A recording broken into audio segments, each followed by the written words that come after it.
지난 한 주간도 하나님과 함께 동행하셨습니까? 네. 본문 말씀은 하나님께서 얼마나 큰 그림으로 우리 사람들을 택한 백성들을 기억하시고 사랑하시는지를 알려주는 말씀입니다. 큰 그림, 픽처. 사진이라고 표현이 될 수도 있지만 큰 그림으로 우리를 구원하셨다. 큰 계획, 플랜으로 구원하셨다는 걸 오늘 주님이 말씀하십니다. 하나님이 큰 구원으로, 하나님이 큰 그림으로 우리를 택하셨음을 요셉의 예를 통하여서 만나보실 수 있기 바랍니다. 요셉은 야곱의 몇 번째 아들이지요? 11번째 아들인 요셉은 본문에 자신이 누구임을 밝힙니다. 3절 형들에게 이르되 나는 요셉이라 요세퍼라 내 아버지께서 아직 살아계십니까? 요셉은 먼저 아버지의 안부를 묻는 효심이 아마 가득한 아들이었던 것 같아요. 그럴 이유가 있어요. 다른 형들한테는 이렇게 보통 옷을 입히면 요셉한테는 채색 옷을 지어 입히며 아주 차별을 높은 대접을 형들에 비해서 받았어요. 그런 이유도 있겠지요. 아버지가 날 특별히, 왜냐하면 야곱이 사랑한 여인의 아들이거든요. 누구지요?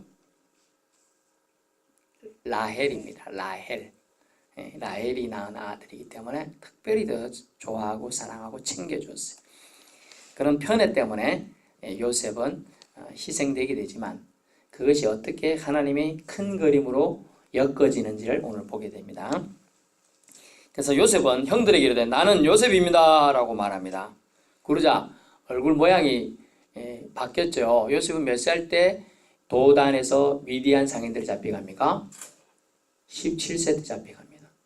팔려가요. 17세 때 은 20전에 20개의 동전에 팔려갑니다. 그런데 지금 나이가 몇 살일 줄 아세요? 추측해 보세요. 요셉은 30세에 애국의 총리가 됩니다. 국무총리 같은 거예요. 총리가 되고요. 그 다음에 풍년이 몇 년 있었습니까? 7년. 근데 오늘 본문에 보니까 흉년이 2년 있었습니다. 그러면 9년이 지났죠? 네. 그럼 나이가 39세예요, 지금. 요셉의 나이는 39세. 약 22년 만에 형들 앞에 서으니 모양이 바뀌었을까요? 안 바뀌었을까요? 물론 옛날의 모습 조금은 있을 수 있지만 바뀌었겠죠. 키도 컸겠죠. 키도 크고 또 애굽의 풍속에 따라 이렇게 만약 이스라엘 사람들은 구레나루를 안 기른다. 그럼 애굽인들은 기를 수도 있고 또 이스라엘 사람들은 머리를 안 닦았다. 그런데 거기서는 애굽인들은 머리를 좀 닦거든요. 쭉 닦아갖고 한단 말이에요. 그런 게 따라 전혀 다르게 또 어떻게 해요? 애굽에는 이제 화장술도 발달해요. 화장이 뭐냐면 이렇게 얼굴에 색칠하고 그리고 하는 거 남자들도 이렇게 쫙 이렇게 멋지게 그립니다. 다르죠, 보기는. 우리가 세수하지 않는 이상은 알아볼 수 없는 위치예요. 그래서 이렇게 말합니다. 요셉입니다. 그리고 또 그래도 미심쩍으니까 4절에 내게로 가까이 오소서 와서 보라 그런 거죠. 당신들이 아우 요셉이니 기억이 안 날까봐 이렇게 말합니다. 당신들이 애굽의 판자라 라고 말해줍니다. 이제 기억이 스물스물 올라오겠죠? 22년 전으로 돌아가야 돼요. 22년 전으로. 근데 요셉이 말한 의도가 정죄하기 위해서 그런 게 아님을 5절을 통해서 볼 수 있어요. 당신들이 나를 팔았다고 근심하지 마소서, 한탄하지 마소서. 하나님이 생명을 구원하시려고 나를 당신들보다 먼저 보내셨나이다. 아멘. 위로하고 있어요. 다른 번역에는 이 부분이 근심하지 마소서, 한탄하지 마소서의 번역을 이렇게 나옵니다. 낙담하거나 그것 때문에 얼굴을 붉히지 마소서. 자신을 자책하지 말라는 거예요. 그래 위로하는 거예요. 진심으로. 사실 팔았다는 요셉의 말을 들었을 때 형들이 표정은 어땠을까요? 10명이 되는 형들이 표정이 황당함. 저는 황당했을 것 같아요. 왜? 아니 위대한 상인인데 팔았는데 애국가 가지고 총리가 돼갖고 있다 하니까 두려움. 아 얘가 옛날 그거 생각하면 어쩔지 복수할지 모른다. 반가움 이런 거 있죠. 그들이 동료들의 눈빛을 요셉은 읽었겠죠. 그래서 5절 같은 말로 위로합니다. 형님들 나를 팔았다고 근심할 거 없습니다. 한탄하지 마세요. 자책하지 마세요. 이런 위로해 주고 있는 겁니다. 사실 이제 부모님 살아계실 때는 형제들이 자주 모이기도 하고 이렇게 사이가 안 좋아도 억지로라도 친해질 가능성이 있어요. 근데 부모님이 이제 작고하고 돌아가시고 형제들만 남았을 경우는 어떨까요? 사이가 만약 틀어졌다. 그러면 어떻게 되죠? 안 만날 경우가 대반이에요. 대반이에요. 정말로. 명절에도 만날 수 있을지도 없을 수도 이렇게 돼버려요. 지난주에 전도하다 보니까 어떤 분이 그래 얘기하더라고. 큰아들이 좀 힘들어서 땅 좀 팔아서 아버지 좀 주면 안 돼요. 그런데 싫다! 이래놓고 몰래 작은 아들한테 다 팔아서 줬대. 그래 큰아들이 아예 오질 않는다. 그래서 제가 아이고 그게 뭐 남일입니까? 보편적인 일이에요. 이제 사람들이 다 그렇죠. 그러니까 공평하게 원래 법은 세상법은 나눠주게 돼 있어요. 이제 그렇지 않게 만약 그렇게 되면 어떡하죠? 사이가 나빠져요. 만약 큰형이 이제 동생을 만났으면 어떻게 되죠? 꿀밤이라 때리고 싶겠죠. 사이가 안 좋아요. 근데 오늘 요셉은 형들을 만났을 때 자기 위치는 거의 오늘 보면 애굽의 주로 삼았다 그래서 주인공으로, 주인으로, 키리오스로, 왕으로 삼았다는 뜻하고 해석이 같습니다. 이 정도 위치고 이제 외국에서 이제 온 가나안 지역에서 온 사람들 종의 위치하고 똑같다고 봐야 돼요. 언제 죽을지 몰라요. 말 한마디로. 그런데 오늘 위로합니다. 근심하지 마소서. 한탄하지 마소서. 하나님의 생명을 구원하시려고 나를 당신들보다 먼저 보내신 것이다 라고 위로해 주는 거예요. 진실된 위로. 그것이 참된 용서의 마음에서 나왔다는 거죠. 이것이 우리 하나님의 마음인 줄 믿습니다. 그 마음을 그는 17세 때 갔지만 처음에는 원망하지 않았을까요? 원망했을 것 같아요. 저 같은 왜 내가 뭐 잘못한 거 있어가지고 팔려간다. 종살이를 하나. 막 이런 생각이 들었을 것 같아요. 그런데 그는 하나님의 그림을 요셉은 이해하기 시작한 겁니다. 자신의 꿈과 고통 속에서도 17세의 소년이 노예 생활하던 그 소년이 애굽의 총리로까지 변신시키신 하나님을 그는 끝까지 믿었습니다. 우리가 신앙생활을 한다는 건 이미 하나님의 세계 안에 들어온 것인 줄 믿습니다. 그러므로 하나님의 세계를 끝까지 우리가 믿어야 돼요. 하나님은 오늘도 찬양해도 좋으신 하나님이시죠. 좋으신 하나님을 믿으면 돼요. 그러면 좋게 우리에게 근데 그걸 인정하지 못하는 거예요.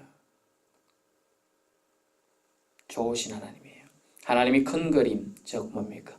큰 구원을 베풀어 주시겠다는 계획이었습니다. 창세기 39장 23절에 보내 여호와께서 요셉과 함께 하심이라. 창세기 39장 23절이에요. 함께 하신 하나님을 그는 믿었어요. 그래서 그것만 믿으면 두려울 게 없죠. 백그라운드가 달라지는 거예요. 백그라운드가. 하나님의 큰 구원은요. 그 시작은 거슬러 올라갑니다. 아브라함 때로 거슬러 올라갑니다. 창세기 15장에 보니까 아브라함을 택하신 하나님께서 이상과 깊은 잠 가운데 만나 주십니다. 이렇게 말씀하세요. 15장 5절에 네 후손이 번성하리라 라고 축복하시면서 저 하늘의 무별을 봐라 셀 수 있나 보아라 라고 말하면 네 후손도 이만큼 많게 살게 해주겠다 라고 말합니다. 5장 13절에는요. 네 자손이 이방에서 객으로 400년 동안 괴롭힘을 받겠지만 큰 재물을 가지고 나오리라. 16절에도요. 네 자손은 4대 만에 이 땅으로 돌아오리라. 예언되어 있고요. 이미 이것은 하나님의 큰 그 구원의 그림으로 창세기 15장 옛날에 돼 있고 지금 39장 오늘 본문은 45장이에요. 수백 년 전에 430년 전에 예약되어 있는 거예요. 예언하신 거고요. 그 구원이 이미 베풀어진 거죠. 성경은 마태복음 5장 18절에 보면 이 말씀이 있습니다. 하나님의 말씀은 즉 율법은 1.1획도 땅에 떨어지지 않고 이루어진다 라고 되어 있어요. 하나님의 말씀은 결코 땅에 떨어지지 않아요. 하나님이 말씀하셨으니 확실합니다. 아멘. 반드시 이루어집니다. 하나님의 말씀은 요셉의 경우에 꿈으로 어릴 때 이미 비전을 주셨지 않았습니까? 꿈으로 미래를 보여주셨어요. 창세기 37장 15절 요셉이 꿈을 꾸고 형들에게 말립니다. 곡식단이 갑자기 일어나더니 나를 둘러서 절하더이다. 이러니까 요셉의 형들이 좀 화가 났어요. 네가 뭔데 우리가 절하냐? 이렇게 갑니다. 그 다음에 9절에 또 이렇게 말합니다. 다시 꿈을 꾸고 해, 달, 별들이 절하더이다. 해와 달은 부모님을 상징하고 11별은 형제들을 상징합니다. 그래서 형들이 그때부터 시기 질투와 있던 마음이 더 강해졌죠. 이놈을 차라리 죽여버려야겠다. 그러고 있어요. 그래, 또 그때 마침 이 형들과 야곱의 직업은 뭘까요? 목축하는 거예요. 목축. 그래서 어느 지역에 형들이 가서 목축하고 있으니 가서 안부도 묻고 가서 음식들 좀 주라 이렇게 하니까 그 요셉이 착해서 그래서 갑니다. 찾아 며칠 찾아갔어요. 갔더니 꿈꾸는 자가 온도다. 죽여버리자 이렇게 됐어요. 죽여버리자. 그러자 한 형이 말립니다. 큰 형이죠. 제일 큰 형 러우벤이면 이를 죽이면 안 된다. 아버지 아낀 아들이다. 그러면서 죽이지 말고 저 구덩이에 빠뜨리자. 큰 구덩이에 빠뜨려요. 사람의 힘으로 나올 수가 없어요. 굶어 죽겠죠. 하나님의 은혜가 있었어요. 그 다음에 형들이 어디 갔다 오는 사이에 어떻게 했나? 큰 형이 어디 갔다 오는 사이에 빠져 죽은 거. 어차피 굶어 죽는 게 더 완벽한 죽음인데 하나님이 계획하시면 거기도 있었습니다. 지나가는 하필 그 타임에 미디안의 대상들, 상인들이 지나갑니다. 우리가 저 동생을 죽여서 뭐 하겠나. 차라리 저 미디안 상인을 팔아먹으지. 돈이라도 벌자. 이렇게 돼서 동생을 인신매매합니다. 팔아버려요. 그래서 미디안의 상인에 팔려서 요셉은 애굽으로 들어가서 보디발이라는 대장의 종으로 삶을 살게 됩니다. 무려 13년 가까이 삽니다. 근데 그때 어땠죠? 보디발의 아내가 아주 예뻐요. 그런데 청년이 멋진 준수하고 잘생긴 청년이 자기 집에서 일하고 있으니까 꼬시려고 그랬어요. 유혹해가지고 남편 없을 때 지금 남편 없어. 이리 와 내 침실로 들어와. 막 이렇게 된 거예요. 안 될 일이죠? 안 됩니다. 예, 안 됩니다. 절대로 안 될 일이에요. 요셉은 말합니다. 안 됩니다. 마님. 왜냐하면요. 우리 주인님께서는 모든 걸 저에게 맡기면 허락했지만 절대로 당신만큼 허락한 게 아니다. 이러면서 거절하고 그래요. 또 어느 날 갑자기 요셉 이리 와봐. 내가 할 말이 있어. 거기서 하십시오. 아니야 이건 지금 내가 손이 좀 그러니까 네가 와서 해줘야 돼. 이러면서 들어갔더니 그 옷을 잡고 안 놔주는 바람에 그 옷을 다 버리고 도망쳤어요. 옛날 말에 팬티가 제대로 있는 것도 아니고 딱 그냥 벗고 도망간 겁니다. 그랬더니 저 봐라. 이제 사람들이 이제 열받으니까 저게 날 덮치러 들어왔다. 저 사람 잡아라 이래갖고 옥에 갇힙니다. 옥에 갇혔는데 무슨 일이 발생했죠? 옥에 또 하필 술 맡은 관원장과 또 떡 굽는 사람이 와서 잡혀 있는 거예요. 근데 그 사람들이 언제 죽을지 모르는데 꿈을 꿔요. 그 사람들이. 나는 꿈을 꿨는데 이렇더라. 이런저런 꿈이 있다. 떡 받는 거지. 또 술 맡은 관원장 나도 이런 꿈을 꿨다. 근데 해석을 이렇게 합니다. 떡 맡은 관원 너는 왕의 세계에 죽을 거다. 그렇고 술 맡은 관원장 당신은 복직되어 살 겁니다. 이렇게 합니다. 진짜 그 꿈대로 떡 맡은 관원장은 죽임을 당하고 왕의 생일날 또 술 맡은 관원장은 복직이 돼요. 그럼 복직되면 당신이 복직 저를 좀 기억해 주세요 했는데 까먹었어요. 몇 년 동안 까먹어서 또 그래서 또 고민 중에 있어요. 그러고 있는데 어떻게 됐을까요? 이제 나중에 바로가 꿈을 꾸는데 막 소가 삐쩍 마른 소가 나중에 살찐 소를 잡아 먹어버리는 걸 보게 됩니다. 아니 막 멋진 소들이 풀 뜯어먹고 멋지게 비릭비릭하고 풍성해져. 와 근데 삐쩍 마른 소가 나타나고 다 잡아 먹어요. 야 이게 뭐냐 큰일 났다 해석 좀 해봐라 그랬더니 술 맡은 간장이 그때서 머리가 돌아갑니다. 내가 감옥에 있을 때 이런 사람이 있더이다. 그래? 지금도 있는 거 가봐라. 지금도 갑자기 있어요. 그때 풀이해 주니까 이런 풀이를 합니다. 이것은 멋지고 살찐 소는 풍년을 상징합니다. 7년을 상징하는 겁니다. 그리고 비쩍 마른 소들은 흉년을 상징합니다. 잡아먹었다는 것은 흉년이 너무 커서 풍년의 해를 잊을 정도로 강할 겁니다. 그렇게 얘기합니다. 그래? 이 같은 걸 해석할 수 있는 것은 신의 사람밖에 없다. 그러면서 네가 그 많은 것을 감당해봐라. 그래서 총리가 되는 거예요. 졸지에 30세면요. 아주 어린 나이잖아요. 근데 제가 30세 돼보니까 그때는 전 안 어리다 생각했어요. 근데 제가 이제 한 50 넘어 보니까 아직은 어린 나이인 것 같아요. 그런 나이에 그는 이제 애굽의 총리가 되어 애굽 전체를 다스리게 된 겁니다. 이것이 제가 이렇게 장황하게 긴 얘기를 한 거 뭡니까?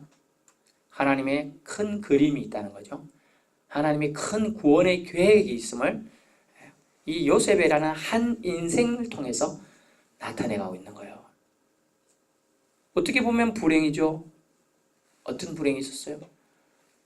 베냐민을 낳다가 요셉의 동생 베냐민을 낳다가 엄마가 죽었습니다. 엄마 어릴 때부터 사랑도 제대로 못 받았어요. 얼마나 그 안타까움이 있어요. 그렇게 살아서 아빠는 그걸 아쉬워하니까 잘해주죠. 요셉에게 잘해주고 베냐민 잘해주고 그것들이 또 차별이 돼서 형의 시기 질투들이 받고 그런 일이 발생한 거예요. 하지만 이 모든 것을 악을 선으로 바꾸신 하나님을 만나게 되는 거예요. 사람들은 형들은 팔아먹었지만 거기 가서 또 그렇게 선으로 바꾸어서 일을 하시는 하나님, 좋으신 하나님 아닐 수 없습니다. 그래서 오늘 본 말씀 속에서 우리에게 형들의 계획을 무산시키고 그 계획을 바꾸어서라도 하나님의 큰 구원의 계획을 이루어 가시는 것이죠. 형들은 인신매매를 하는 큰 죄를 졌습니다. 어떻게 보면 용서받을 수 없는 큰 죄예요. 요셉은 그 기나긴 세월 동안 외롭고 힘든 싸움을 해왔습니다. 형들이 너무 미워서 만나면 가만두지 않겠다. 속으로 아마 죽여버리겠다. 이런 생각을 내적 갈등을 일으킬지 않았을까요 싶습니다. 저도 누가 되게 못되게 굴면 차라리 죽어버려라. 그런 생각을 한 적이 있습니다. 저도. 차라리 안 봤으면 좋겠다. 성경에 그런데 아무리 눈을 씻고 봐도 요셉이 그랬다는 부분이 없어요. 형들을 미워했다, 저주했다, 내가 만나면 가만두지 않으리라 그런 말 한 적이 한 번도 없어요. 아마 처음엔 울면서 원망했을 수도 있습니다만은 성경은 오히려 형들을 위로하는 장면을 통해 요셉이 마음이 어떤 사람? 풍성한 사람, 관용의 마음이 넘치는 사람 알 수 있어요. 근심하지 마소서, 한탄하지 마소서. 그런 위로의 말 하기가 쉬울까요? 어려워요 정말로. 원수를 외나무 다리에서 만난다. 어떤 원수 2명이 진짜 외나무 다리에서 만난답니다. 그래서 어떤 진짜 안갚음하려는 원수가 이런 말을 했다. 내 신조는 절대로 양보하지 않는 거야. 그러면서 외나무 다리 비키지 않는다고 버티고 있는 거죠. 그러자 한 명이 이렇게 말했어요. 내 신조는 절대로 누구랑 다투지 않는 거야. 그렇게 했답니다. 그리고 어떻게 됐을까요? 날 놔두지 않는 거 한 사람이 외나무 다리에서 엎드렸어요. 그래서 나는 절대로 하는 사람이 있잖아요. 비키지 않는다. 나는 용서하지 않는다. 이 사람이 밟고 지나갔어요. 그냥 끝났죠, 그러면. 네. 예, 그렇게 해결한 거예요.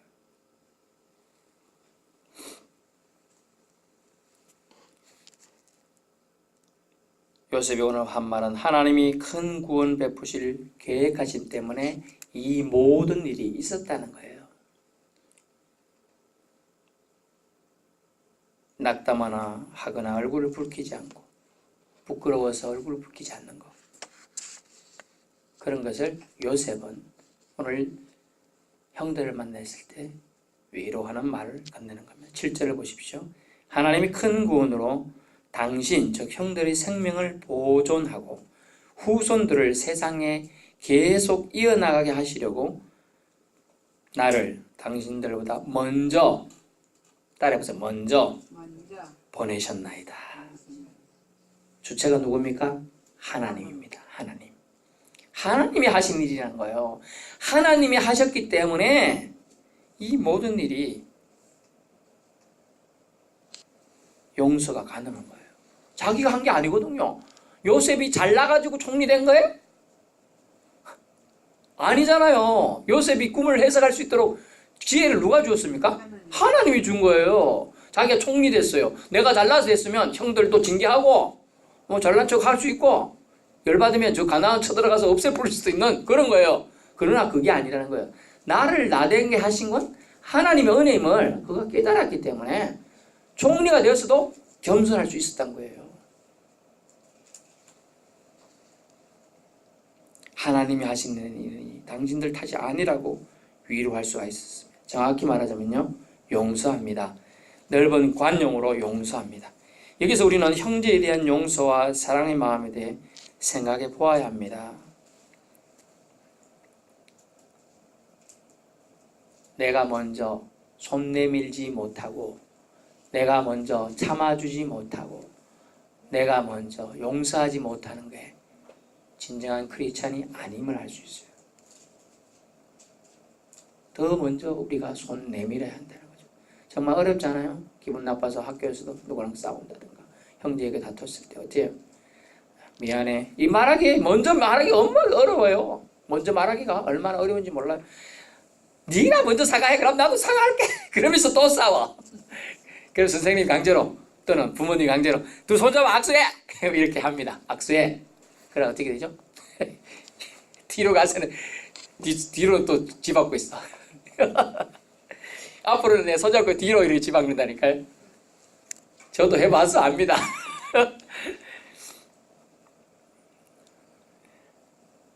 형제 간의 우애, 이웃 간의 우애 등에 대해 우리는 어떤가 생각해봐요.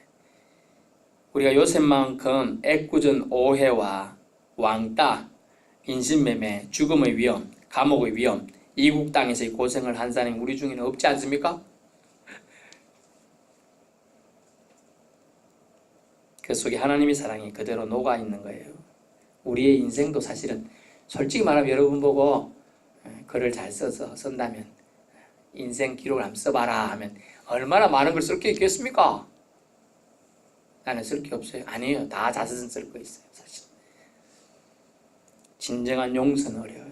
그가 진정한 용서를 뭡니까 그것이 하나님의 사랑을 그가 나타냈기 때문에 성경책에서 중요한 인물로 기록되어 있는 줄 믿습니다. 용서예요.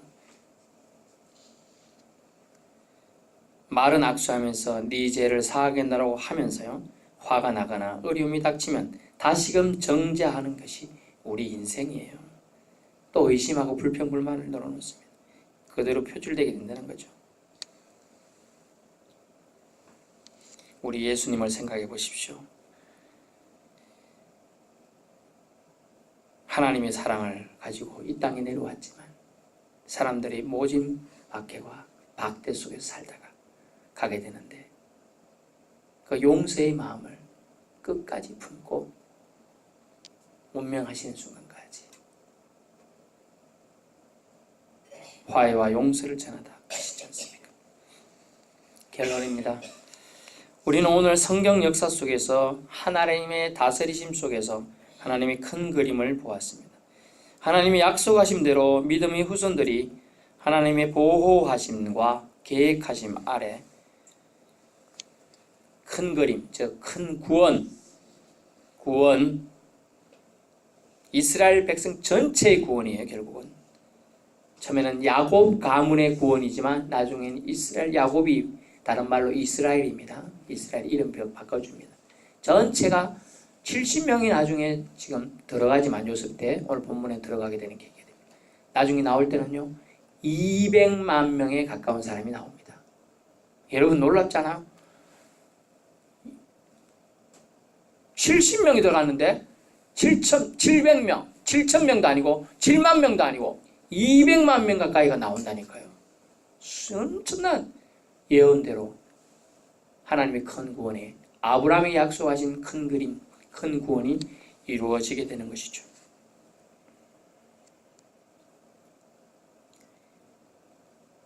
하나님 보호하신, 하나님 계획하시면 큰 그림이 어떻게 진행되고 이루어지는가를 우리는 중간에 요셉을 통해서 보게 된 겁니다.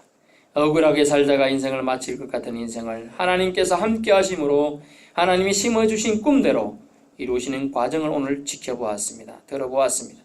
저주 같은 운명을, 개꿈 같은 꿈을 멋진 청운의 꿈으로 많은 사람의 생명을 살리는 생명의 비전으로 승화시켜 승리케 한 하나님의 큰 그림, 큰 구원을 오늘 보았습니다. 어릴 때 엄마를 잃고 엄마 사랑 못 받고 자랐지만 하나님의 꿈을 요셉은 믿었던 겁니다. 그 꿈을 품고 간직하고 있어요. 그래서 고비 때마다 낯선 땅에 팔려갈 때도 종살이 중에도 억울하게 투옥하는 생활 속에서도 하나님을 신뢰하고 하나님의 뜻을 믿었습니다. 그러기에 그는 자기로 인해 자기를 통해 아버지와 형제들 모두가 애굽에 이주하여 흉년을 견디게 되고 또한 약 400년 가까이 그 속에서 살게 되는 귀한 계기를 하나님의 큰 구원을 이루는 아주 중요한 인물이 되었던 것입니다. 애굽에 내려와 사는 터전을 그가 마련해 주게 되죠. 곧센 땅, 그 지역은 목축을 할 수 있기에 아주 적합한 땅이었습니다. 하나님의 큰 그림은 이스라엘 백성 전체의 구원이었습니다. 생명을 살리는 큰 계획, 이것이 하나님의 큰 그림입니다. 그래서 생명을 살리고 세워주는 것은 오늘날 교회가 감당해야 될 가장 큰 중요한 막중한 직책이라는 거예요. 생명을 나타내는 것은 생명을 살리기 위한 하나님의 계획, 그것이 오늘날 마지막 교회에게 주신 사명인 줄 믿습니다. 하나님의 비전을 알고 이해했기 때문에 요셉은 개인적인 화나 복수를 갚는 것이 아니라 이것은 하나님이 하신 것이라고 하면서 하나님을 높여드렸습니다. 솔리 데오 글로리아, 하나님께 영광만 그가 돌리기를 원했던 것이죠. 비전을 본 자는 결코 망하지 않습니다. 결코 낙심하지 않습니다. 결코 사소한 것 때문에 그것의 비전을 무너뜨리지 않는다는 거예요. 역경을 통해서도 하나님의 일하심과 계획하심을 믿고 기대했기 때문에 그는 모든 것을 감당할 수 있었습니다. 무엇보다 역사의 주관자가 하나님이심을 고백하는 순수한 믿음이 있었기에 저울질하지도 않고 원망하지도 않고 교만하지도 않았던 것입니다. 그래서 우리는 하나님이 하셨습니다 라는 고백을 오늘 요셉처럼 하실 수 있기 바랍니다. God with us. 그러므로 하나님께 영광, 우리도 하나님만 보며 하나님 중심의 생각으로 큰 그림을, 큰 구원의 계획 안에서 하나님과 멋지게 동행하시기를 예수님 이름으로 축원합니다.